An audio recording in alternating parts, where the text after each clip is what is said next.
नमस्कार मित्रों, welcome to the state services classes. यहाँ पे हम फिर से रिज्यूम करने वाले हैं अपने ज्योग्राफी वाले पार्ट को। लास्ट वीडियो में हमने ईस्टर बघेलखंड प्लेटू के बारे में पढ़ा था। तो गाइज प्लीज़ पुरानी वीडियो भी देखिए ताकि आप नए वीडियो से कनेक्ट अपने आप को कर सके, और साथ में वीडियोज़ को लाइक एंड सब्सक्राइब जरूर करिए, कमेंट जरूर करिए। कोई सजेशन या कोई दिक्कत हो या फिर कहीं कोई चीज़ छूट गई हो उसको एक बार हाईलाइट करके बताइए। तो बात करते हैं जो छत्तीसगढ़ की जो सेकेंड डिवीज़न है, जिसका नाम है प्लेन ऑफ छत्तीसगढ़, या फिर इसको महानदी बेसिन भी कहते हैं। ठीक है मित्रों, तो प्लेन ऑफ छत्तीसगढ़ जिसमें रायपुर, बिलासपुर और दुर्ग डिवीजन, ये सब सारी चीज़ें आती हैं। इनके रायपुर, बिलासपुर, दुर्ग डिवीजन ये प्लेन ऑफ छत्तीसगढ़ का एक पार्ट है, और ये एक्सटेंशन है आपका कुडापन सीरीज, रॉक सीरीज का, कुडापन सीरीज का। इसको डिपोजिशन भी कहते हैं, कुडापन को डिपोजिशन भी कहते हैं। मिनरल यहाँ पे आपको बेसिकली लाइमस्टोन मिलता है। अगर शेप की बात में करें तो ये फ्लैवलेट है, यानी कि आर्क टाइप के शेप में है ये। ठीक है। Coastal area of Mahanadi river is called Mahanadi basin. जो coastal area of Mahanadi river is called Mahanadi basin और plain of Chhattisgarh, the area comprise of the following. अब इसमें कौन कौन से एरिया आते हैं? तो दोस्तों इसमें मेन चीज आती है, कुडापन रॉक सीरीज से आता है, लाइमस्टोन काफी ज्यादा मिलता है इसमें, रायपुर, बिलासपुर एंड दुर्ग। ठीक है। तो we can say like RBD, और जैसे आरबीसी होता है ना, तो आरबीसी की जगह आप आरबीडी कर देना, है ना, शॉर्टकट में। यानी कि छत्तीसगढ़, प्लेन ऑफ छत्तीसगढ़ है जो आरबीसी है, जो डी का आरबीसी है, मतलब दुर्ग का आरबीसी, या फिर कुछ ऐसे करके बना लीजिएगा। Plain of Chhattisgarh comprises with the Raipur, Bilaspur and Durg division, basically the main plain extension. ठीक है। द पेन, अब देखिए इसमें क्या है, कुछ माउंटेन रेंजेस आते हैं which is part of the, अगर आप पूछें कि ये जैसे अगर आप ये छत्तीसगढ़ का पूरा मैप अगर आप देखते हैं गाइस, सपोज करिए this is Chhattisgarh overall map, तो यहाँ पे आपका ये जो पार्ट हो गया,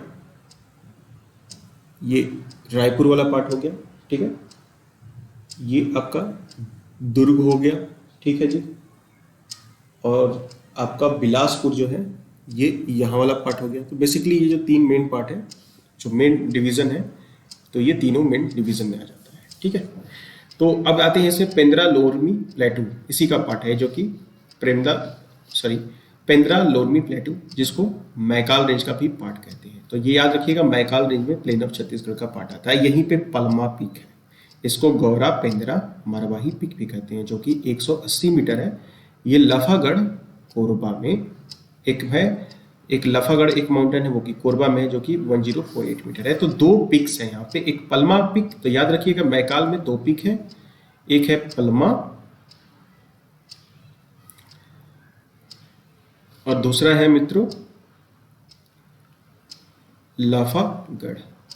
ठीक है। तो इसको आप एमपीएल याद करके रखिएगा, आजकल एमपीएल चल रहा है ना, तो ये याद रखिएगा। एमपीएल माउंटेन रेंज, मतलब मैकाल रेंज में दो माउंटेन रेंज आते हैं, एमपीएल, एक पलमा और एक लाफा। ठीक है जी। तो ये याद रखिएगा, एक 1080 और 1048 है। तो पेंद्रा लोरमी में दो आता है, तो लोरमी से लाफा कर लीजिएगा गाइस, और पेंद्रा से आपका पलमा कर लीजिएगा। ठीक है, शॉर्टकट में बता रहा हूँ। उसके बाद आता है छोरी उदयपुर सीरीज, इसमें आपका एक्सटेंशन कोरबा और सरगुजा और रायगढ़ डिस्ट्रिक्ट में पड़ता है। तो ये आपका रायगढ़ डिस्ट्रिक्ट में पड़ता है। ठीक है।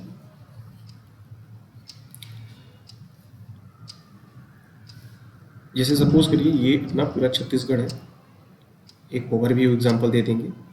तो ये वाला पूरा प्लेन वाला जो एरिया है ना, ये बीच वाला एरिया, ये आपका महानदी बेसिन का एरिया होता है ऑलमोस्ट। ठीक है। तो ये याद रखिएगा, यहाँ पे रायपुर आ गया, इधर बिलासपुर डिवीजन हो गया, ये दुर्ग डिवीजन हो गया, यहाँ पे दुर्ग डिवीजन है। तो ये थोड़ा सा आप याद रखिएगा। अब आते हैं मित्रों मैकाल सीरीज। एक मैकाल रेंज था, अब है मैकाल सीरीज। तो मैकाल सीरीज, ये इसका जो शेप है ना, क्रेसेंट शेप है। क्रेसेंट जैसे चांद ऐसे होता है ना, तो इस टाइप का शेप में है ये। ठीक है। तो मैकाल सीरीज का ये क्रेसेंट शेप में है, और इसका राजनांदगांव, कवर्धा, पेंद्रा और लोरमी तहसील में आता है। तो ये याद रखिएगा। और इसका स्लोप जो है ना, वेस्ट से ईस्ट में है ना, वेस्ट से ईस्ट में इसका स्लोप है। ये वेस्ट से ईस्ट में इसका स्लोप है। हाईएस्ट पीक इसका कौन सा है?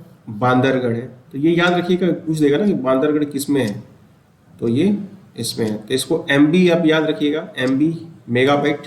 ठीक है। और ये कबीर धाम में है, केबी भी कह दीजिएगा है ना। तो कबीर धाम में बांदरगढ़ है, और ये पार्ट है आपका सतपुरा रेंज का पार्ट है। तो ये याद रखिएगा, Maikal series is the part of the Satpura range.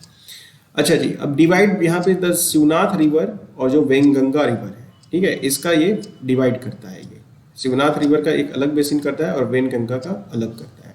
The series separate upper part of Mahanadi basin to the upper Narmada. अच्छा, मेनली यहाँ पे फॉरेस्ट साल टाइप के मिलते हैं। नोट एक याद रखिएगा ध्यान में कि due to Maikal range Kabirdham district comes under in the rain shadow area. Rain shadow area का मतलब मित्रों यहाँ पे बारिश होती है बहुत कम। जैसे रेन शेडो का मतलब ये होता है, जैसे सपोज करिए ये जैसे इंडिया है ना, ये तो ये हो गया पूरा वेस्टर्न घाट। अब देखिए ये जब बारिश आती है तो बारिश पूरी यहीं की गिर जाती है, क्योंकि यहाँ पे माउंटेन है, तो जो क्लाउड बियरिंग जो रेन बियरिंग क्लाउड्स होते हैं ना, इधर वाले एरिया में नहीं पहुंच पाते हैं, तो ये पूरा बीच वाला एरिया क्या होता है, ड्राई एरिया हो जाता है। तो ऐसे ही अगर हम बात करते हैं, अगर अपना ये जो छत्तीसगढ़ है, तो छत्तीसगढ़ में ये जो कबीर धाम आपका जो कबीर धाम डिस्ट्रिक्ट है, बेसिकली कबीर धाम डिस्ट्रिक्ट यहाँ पे है। सपोज करिए यहाँ पे ये छत्तीसगढ़ हुआ, तो ये कबीर धाम, एक मिनट में मैप फिर से अच्छे से बना देता हूँ आपको। ऐसे ये मान लीजिए छत्तीसगढ़ है अपना, है ना, ऐसे शेप में, तो ये यहाँ पे आपका कबीर धाम है। तो अब ये क्या होता है, सपोज करिए कबीर धाम है, कबीर धाम के बगल में मुंगेली है, और यहाँ पे ये आपका राजेंद्र गांव है, ये बड़ा डिस्ट्रिक्ट है। तो अब ये क्या होता है कि यहाँ पे मान लीजिए cloud bearing rain bearing clouds आया और यहाँ इधर नहीं गिरा, ठीक है, तो इस वजह से यहाँ पे बारिश नहीं होती है, इसलिए इसको रेन शैडो एरिया भी कहते हैं। तो याद रखिएगा मैकाल रेंज की वजह से कबीर धाम जो डिस्ट्रिक्ट है वो रेन शैडो एरिया में आ जाता है, ठीक है जी। तो ये एक इम्पॉर्टेंट एस्पेक्ट था, आपको बताना था मुझे, तो ये ध्यान रखिएगा मित्रों।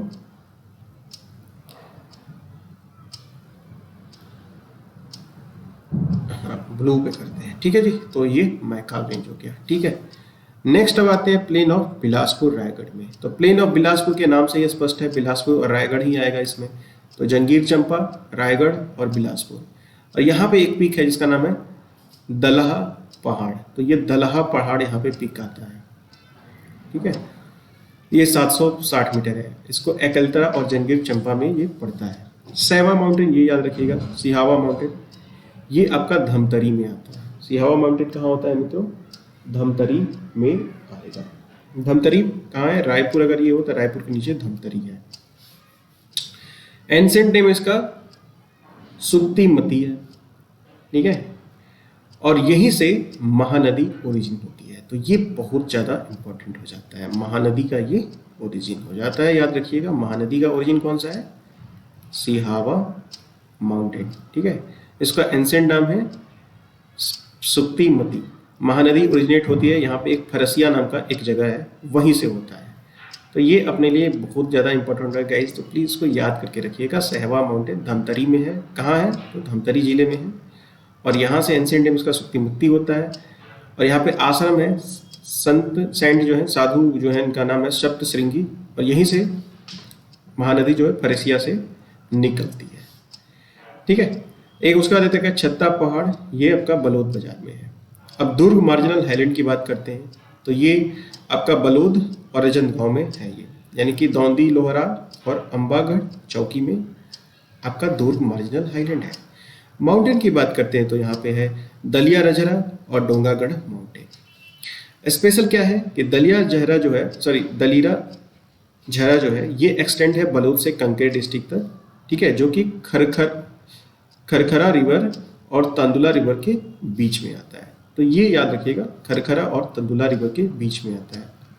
देखिए इतने छोटे छोटे तो नहीं पूछते हैं, बट आपकी किस्मत खराब अगर पूछ दे तो, है ना, आप किस्मत अच्छी कहिए कि आपने पढ़ रखा है। तो खरखरा और तंदुला के बीच में दुर्ग मार्जिनल हाईलैंड आता है, तो इसको याद रखिएगा। सिहावा याद रखिएगा महानदी से।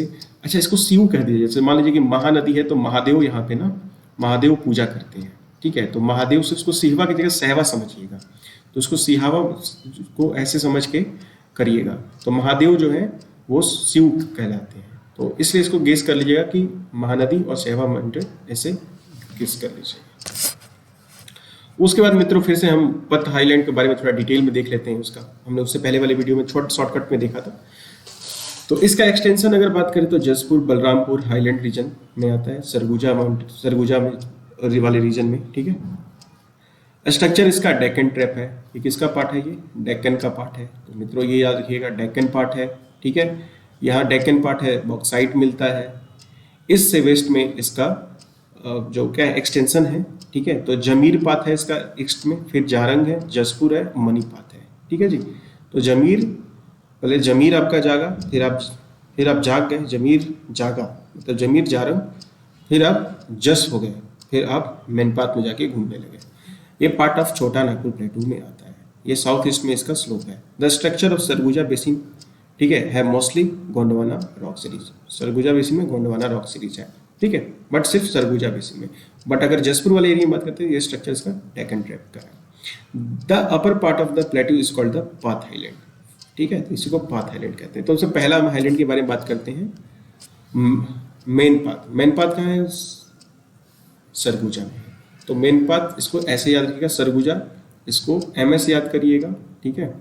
मेन पाथ कहाँ है? सरगुजा में, इसलिए इसको शिमला भी कहते हैं। तो MSSS हो गया ना, 3 आपका हो गया, या फिर आप इसको SMS बना लो। सरगुजा में मेन पाथ है और इसको शिमला कहते हैं, ठीक है। तो SMS आप इसको शॉर्टकट बना लीजिए। इसकी हाइट कितना है जी भाई? 1152 मीटर है, ठीक है, 1152 मीटर है। और याद रखिएगा मेन पाथ से मांड रिवर की ओरिजिन हुई है। तो M से M ये भी मिल जाता है। यहाँ पे 1962 में तिब्बतियन रिफ्यूजी को रखा गया था क्योंकि उनके क्लाइमेट के हिसाब से अच्छा था। अब सबसे इंपॉर्टेंट यहाँ पे एक टाइगर पॉइंट है, इको पॉइंट है, फिश पॉइंट है, ठीक है। एंड बाउंसिंग लैंड है जिसको जियोसिक भी कहते हैं। जलजली भी यहाँ पे है, ठीक है, जलजली भी यहीं पे है, ठीक है। व्हाइट मूसाली इज, जो व्हाइट मूसाली होता है यहाँ पे उसका कल्टीवेशन किया जाता है, वो आप आयुर्वेदिक दवा में ये काम होता है, ठीक है। तो ये याद रखिएगा मेन पाथ का। उसके बाद मित्रों आता है जसपुर पाथ, ये सबसे बिगेस्ट है और सबसे लॉन्गेस्ट है। तो जसपुर वाला पाथ क्या है मित्रों? सबसे बड़ा है, इसलिए उसका नाम भी रखा है ना जसपुर से, जसपुर बड़ा है इसलिए इसका नाम रखा गया। तो Jaspur is one of the biggest and longest. 15 पाथ में ईब और कन्हार रिवर निकलती है, तो ये याद रखिएगा 15 में, ठीक है, आपका ईब और कन्हार। तो इसको याद करने के लिए आप इसको शॉर्टकट अपना बना सकते हैं, EKP या फिर PK, ठीक है, ऐसे करके कुछ ही बना लीजिए, या इंजीनियर PK बना लीजिए, सबसे बढ़िया है। इंजीनियर यानी कि ईब रिवर, PK यानी कि कन्हार, ऐसे करके कुछ शॉर्टकट बनाइएगा 15 से, या फिर याद ही कर लीजिए, सबसे बेस्ट तो ये है। 15 से आपका ईब और कन्हार रिवर ओरिजिन होती है, जो कि जसपुर डिस्ट्रिक्ट में होता है। जारंग पाथ है ये बलरामपुर में, और जारंग में याद रखिए यहाँ पे बॉक्साइट मिलता है, इसलिए थोड़ा हमें जानने योग्य बात है। देखिए गाइस, कब हम पढ़ने को तो सब बहुत कुछ पढ़ सकते हैं, लेकिन पढ़ने का सबसे बेस्ट तरीका है अगर किसी जगह के बारे में पूछ रहा है तो उसकी जरूर कोई ना कोई रीज़न होगी, वो फेमस क्यों है। तो जारंग पाथ क्यों फेमस है? बलरामपुर में और बॉक्साइट निकलता है इसलिए फेमस है। जसपुर क्यों है? क्योंकि बड़ा है, लॉन्गेस्ट है। 15 क्यों फेमस है? क्योंकि यहाँ पे ईब रिवर और कन्हार रिवर निकलती है। अच्छा ठीक है, मेन पाथ में क्या है? तो भाई इसको शिमला माना जाता है, यहाँ से मांद रिवर निकलती है, तिब्बतियन रिफ्यूजी को रखा गया है। यहाँ पे टाइगर पॉइंट, इको पॉइंट, मतलब टूरिज्म का जो बेस्ट जगह है ना, टूरिज्म के लिए हॉट स्पॉट है मेन पाथ, मतलब बेस्ट जगह कहिए टूरिज्म, आप जाइए वहाँ पे आप आ ही नहीं सकते। मतलब स्नोफॉल हो रहा है, कभी मौसम क्या, मतलब मेन पाथ की बात ही अलग है। फिर उसके बाद आता है समरी पाथ, ये आपका बलरामपुर में है। समरी पाथ में ही गौरलता माउंटेन है, तो आप इसको GS करके शॉर्टकट बनाया, ये सबसे हाईएस्ट माउंटेन है 1225 का। तो गाइस वीडियो कैसा लगा प्लीज़ बताइएगा, लाइक एंड शेयर जरूर करिएगा। थैंक यू, जय हिंद, जय भारत।